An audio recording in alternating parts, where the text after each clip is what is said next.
सभी के पूर्वज थे, उनको सपने में आकर के आदेश दिया कि एक बड़ा मंडप जो है मेरे मंदिर पे बना, और दूसरा एक लखी मेला जो है वो साल में एक बार यहाँ पे बढ़ना चाहिए।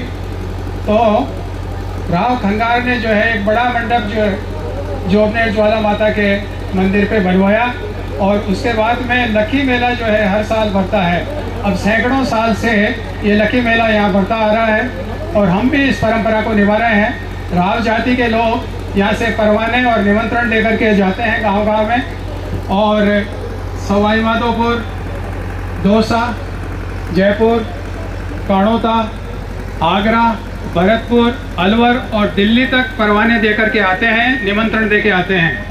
और वहाँ से भक्त और यात्री लोग जो है वो अपने अपने निशान लेकर के यहाँ पे आते हैं। लकी मेला यहाँ पे बढ़ता है, और उसके बाद में जो भी भक्त आते हैं उनका हम सिरोपाव और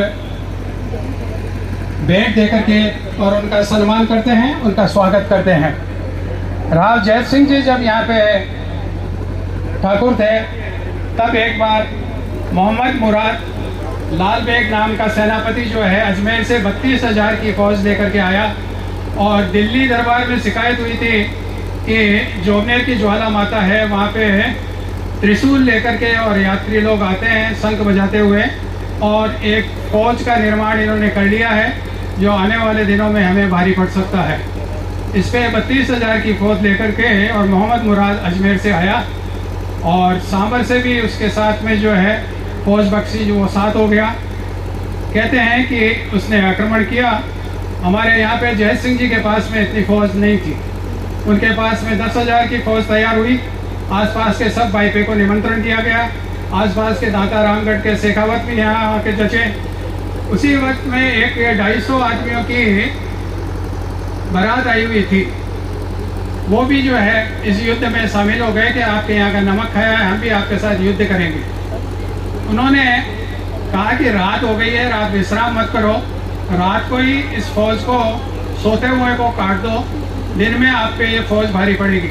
उन्होंने ये बात स्वीकार की, और रात में ही जो है उन पे आक्रमण कर दिया, और 32,000 की फौज में से आधी फौज को जो है सोते हुए को काट दिया।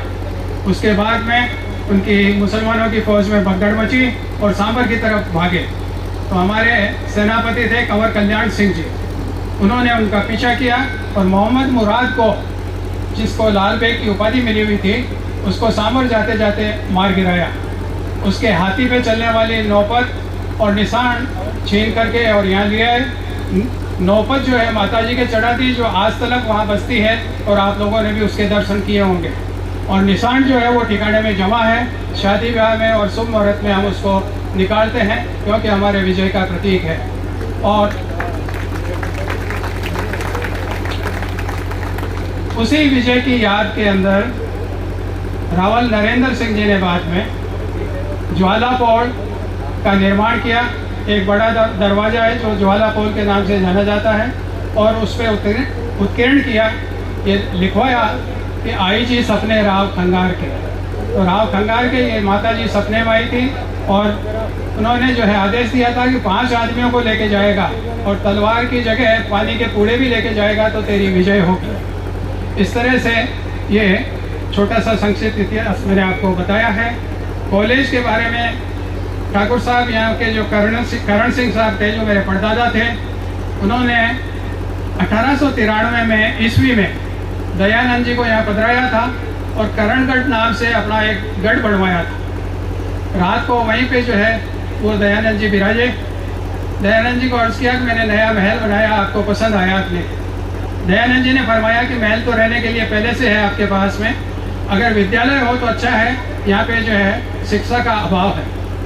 रात भर ठाकुर करण सिंह जी ने जो है विचार किया, और सुबह उनको अर्ज़ किया कि आप अपने हाथ से जो है नींव रखो, और इस करणगढ़ को मैं जो है स्कूल में कन्वर्ट कर देता हूँ। इस हिसाब से एंग्लो वैदिक हाई स्कूल के नाम से जो है दयानंद सरस्वती ने 1893 में इसकी नींव रखी।